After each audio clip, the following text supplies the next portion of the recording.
Saint Thomas Syro Malabar രൂപതയിലെ ആത്മായ സംഘടനയായ zero Malabar Catholic Congress സ്ഥാപിതമായതിന്റെ രജത ജൂബിലിയും സീറോ മലബാർ ഫാമിലി കോൺഫറൻസും ഈ വരുന്ന സെപ്റ്റംബർ 27, 28, 29 തീയതികളിൽ വിപുലമായ പരിപാടികളോടെ നടക്കുകയാണ്.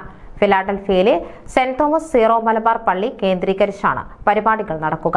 ഇത് സംബന്ധിച്ച വെബ്സൈറ്റിന്റെ smccjubilee.org ഉദ്ഘാടനം ജൂൺ 9-ന് വികാരി ഡോക്ടർ ജോർജ് ദാനവേലിൽ ഫിലാഡൽഫിയയിൽ നിർവഹിച്ചു.